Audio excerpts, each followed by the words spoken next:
The call came at 5:47 on a Sunday morning, and I know the exact time because I'd been lying awake since 4, the way I always do now that I sleep alone. I didn't recognize the number. My first instinct was to let it go to voicemail. Telemarketers don't rest, not even on Sundays, but something made me answer. Maybe it was the 617 area code. Boston. My daughter lived in Boston. Mrs. Calloway? A woman's voice, flat and professional. This is Mercy General Hospital calling. We have a Rebecca Harmon listed here, and you're her emergency contact. I was sitting up before she finished the sentence. Is she hurt? What happened? She's stable, ma'am. But I'd encourage you to come in. Stable. That word did nothing to slow my heartbeat. Stable meant something had happened. Stable meant she hadn't been stable before they called me. I was dressed and in my car in 11 minutes. I know because I kept checking the clock the entire drive from Brookline, doing the math on how long it would take, what route had the least traffic at 6 in the morning, whether I should call first or just get there. I decided to just get there. I'd spent 63 years learning that some questions were better answered in person. The parking garage at Mercy General was nearly empty that early. My footsteps echoed in a way that made the whole place feel like a held breath. I walked fast, the way I always walk when I'm frightened, but trying not to show it head up, shoulders back, my mother's voice in my head saying, "Don't let them see you sweat, Dorothy." I was almost to the main entrance when the security guard stepped into my path. Not aggressively. He didn't raise his hands or block me physically. He just moved so that stopping felt more natural than continuing. And he said quietly, "Ma'am, are you here for someone on the 4th floor?" He was maybe 45, heavy-set, with reading glasses pushed up on his forehead and a coffee cup in one hand. His name badge said, Frank. He didn't look alarmed. He looked like a man who had been waiting for something specific and had just seen it arrive. "My daughter," I said. "Rebecca Harmon. They called me, the hospital called me." "I know," he said. "I'm the one who asked them to call you." I stopped. "I'm sorry? Can I show you something before you go up?" He wasn't asking in a way that felt like a request. It felt like someone catching your arm before you step off a curb you hadn't seen. "Please, 5 minutes. There's a family waiting room just here, and I need you to understand something before you walk into that room." Every instinct I had said to push past him. My daughter was 4 floors above me, and I hadn't spoken to her in 6 weeks. 6 weeks, because her husband Kevin had decided that my calls were stressful for her, that my visits disrupted their routine, that Rebecca needed space to grow into her marriage. 6 weeks of texts that felt like they'd been written by someone reading from a script. 6 weeks of wondering if I was being unreasonable, if I was the problem, the way Kevin had been suggesting, gently and then less gently, for the past 2 years. But Frank's face stopped me. There was something in it, not pity exactly, more like recognition, like a man who had seen this particular shape of situation before and knew how it ended if no one intervened at the right moment. I followed him into the waiting room. He set his coffee cup on the table between us and folded his hands. "Your daughter came in at 2 a.m., he said. "Fall down the stairs." That's what her husband told the intake nurse. He was very calm about it. Very specific which step, what she was wearing, what she'd had to drink. He paused. That specificity is what made the intake nurse flag it. My mouth had gone dry. "What are you telling me?" "I'm telling you that your son-in-law is upstairs right now, and he's been on his phone for the last 3 hours. Frank slid a notepad across the table. Not official documentation, just his own handwriting, neat block letters. "I'm not a doctor and I'm not a detective, but I've worked this hospital for 19 years, and I've seen certain patterns." He tapped the notepad. "The day nurse on 4 recognized your son-in-law. He was here 4 months ago. Different story that time. Your daughter slipped getting out of the bathtub." The room tilted slightly. I looked down at the notepad. Frank had written 2 dates, 2 incident descriptions, and a name. Detective Carol Newen with a phone number. "She called Rebecca's sister," he said. "Rebecca doesn't have a sister." But he didn't know that, because he was the one who filled out the paperwork and he put down his own sister's name as next of kin. He listed himself as Rebecca's only immediate family. Frank looked at me steadily. "You weren't on any of her paperwork, Mrs. Calloway. Not this visit, not the last one. The only reason I know to connect you to your daughter is because Rebecca asked for you. Last night, before they gave her anything for the pain, she said your name twice." I put my hand over my mouth. I don't know when I had started shaking. She said, "Mom," Frank said, and his voice was gentle now, the professional flatness gone. Just that. Mom. I had tried to tell myself, for 2 years, that I was imagining it. Kevin had a way of making everything feel like my imagination, my worry, my instincts, my memories of who my daughter had been before him.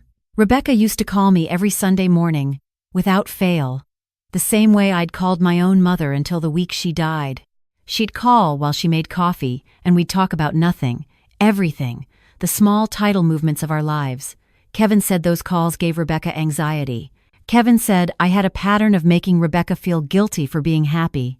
Kevin said a lot of things in that smooth, reasonable voice of his, and every single time I came away feeling like I had somehow failed a test I hadn't known I was taking. I had started doubting myself. That was the part I couldn't forgive, not Kevin. I'd get to Kevin, but myself, for doubting what I knew. I had watched my daughter grow quieter, thinner, more careful with her words, and I had told myself she was adjusting to marriage, to a new city, to a new life. I had told myself that Kevin wasn't perfect, but no one was perfect, and Rebecca was an adult who could make her own choices. She had made one call in 3 years with that man, one moment when she'd been herself enough to say Mom and mean it. "The detective," I said. My voice came out steadier than I felt. "Is she already involved?" Or, "She's on her way in," Frank said. "She was involved after the last incident. Your daughter declined to pursue it." Kevin was very present during that conversation. He paused. "He won't be as present this time. I made sure he's been redirected to speak with our patient advocate about insurance paperwork. It's going to take a while." I looked at him. "You planned this." "I waited for someone who loved her to show up," he said simply. "Now someone has." I took the notepad. My hands had steadied by then, or maybe I had just stopped noticing the shaking because everything else had sharpened into focus, the way it does when you finally stop waiting for something and start moving toward it. Rebecca was in room 412. I knew before I saw the number, somehow, a mother's certainty, irrational and absolute. I pushed open the door and she was there, propped up against 2 pillows, her left arm in a brace, a bruise along her jaw that someone had tried to tell a story about with words like stairs and accident, and she'd had a glass of wine. She looked at me and her face did something complicated, and then it crumpled entirely. "Mom," she said, and it was the same word Frank had described, but now it was wrecked and young, and it took me all the way back to every time she'd ever said it with that particular weight when she was 7 and had fallen off her bike, when she was 16, and the boy she liked had been cruel about it, when her father died and she'd called me from her college dorm at midnight and just said Mom over and over until she could find the other words. I sat on the edge of her bed and put my arms around her as carefully as I could, mindful of the brace, and she held on with her good arm like she was afraid I would disappear if she let go. We stayed like that for a long time. I didn't ask questions yet. Questions could wait. Just this, her breathing against my shoulder, her finally not being afraid to hold on, this couldn't. When she pulled back, her eyes were swollen, and she looked exhausted in a way that wasn't about one night. It was the exhaustion of a long time spent being careful, being smaller, being whatever shape someone else decided was acceptable. "He's going to come back," she said. "He's going to have an explanation, and he's going to be so calm about it, Mom, and I'm going to feel like I'm crazy again." "He's not coming back in here," I said. "Not right now. There's a detective coming to talk to you, and a woman from the hospital staff. You don't have to talk to them if you don't want to. But I need you to know that you have options, Rebecca. You have a lot more options than he's been letting you believe." She was quiet for a moment. Then, "He told me you didn't want to hear from me. That you'd said—" She stopped. "He showed me a text. That looked like it was from you." The rage came then, clean and cold. Not the hot kind I'd learned at 63, that the cold kind was more useful. "I texted you every week," I said. "I called every Sunday. I drove to Boston in February and stood outside your building for an hour because you didn't answer the buzzer, and Kevin came down and told me you were sick and didn't want visitors. I kept my voice level. I believed him, Rebecca. I shouldn't have, but I did, because he made me feel like not believing him meant there was something wrong with me." She closed her eyes. "He does that," she said. "He does it to everyone." Detective Nguyen arrived at 7:15. She was small and precise, with the kind of quiet authority that doesn't need to announce itself. She'd brought a victim's advocate named Patrice, who had kind eyes and a folder full of information about things that could be done, resources that existed, paths that were available. Not pushed, presented. The difference mattered. Rebecca talked for almost 2 hours, slowly at first, then faster, the words coming like something that had been stored under pressure.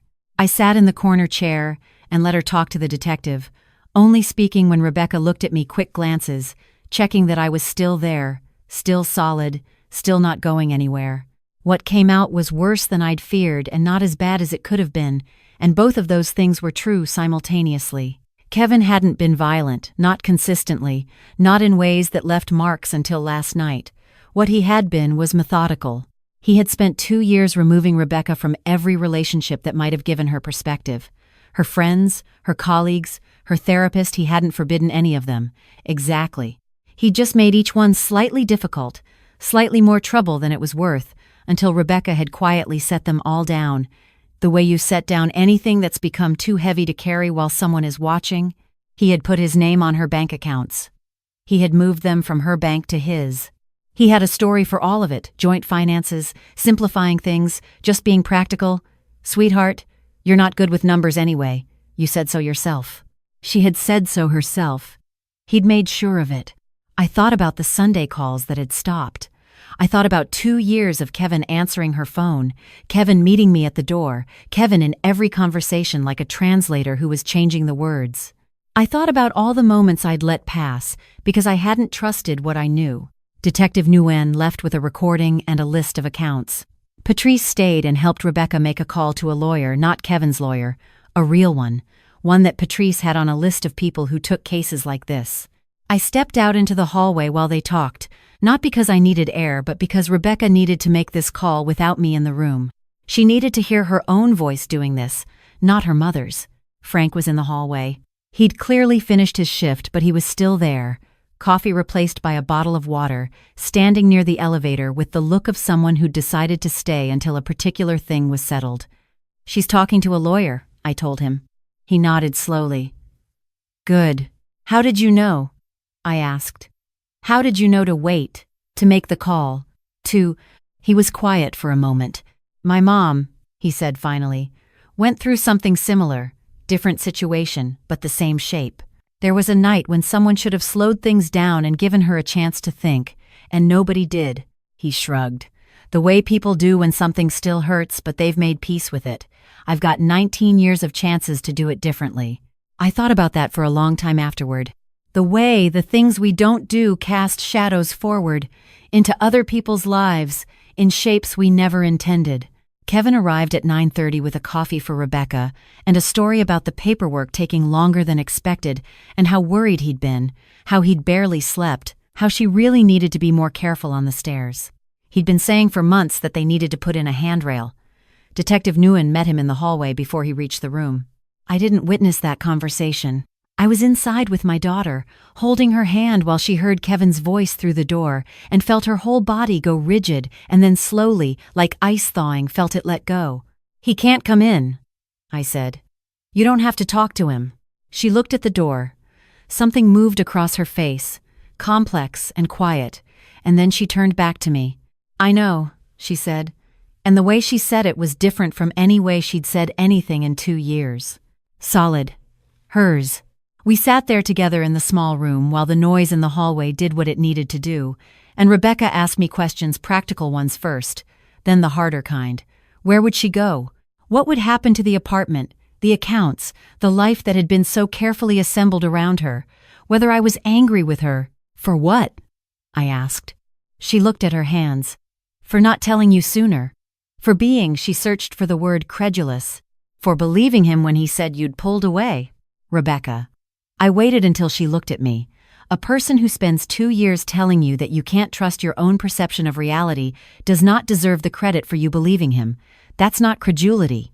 That's what happens to people who are being misled by someone they trusted. I paused.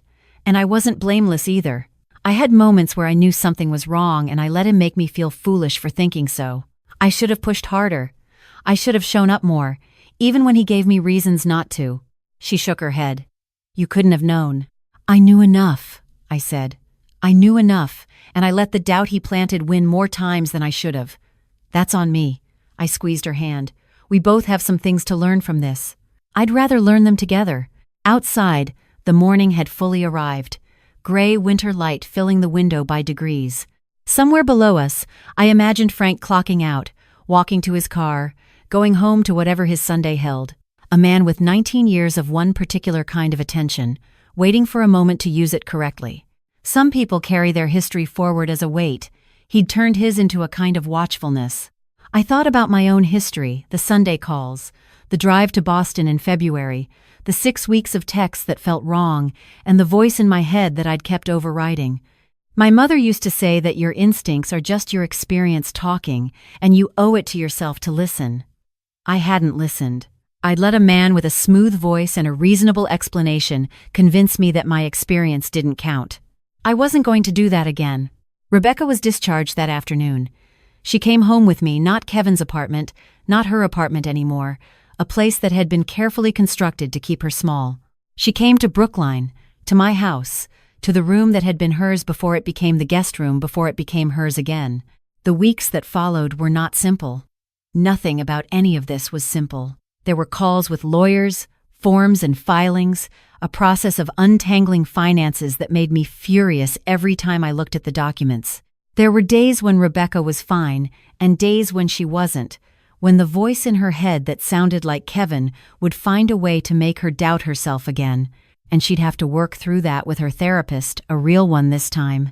One Kevin hadn't vetted. There were also Sunday mornings. They came back.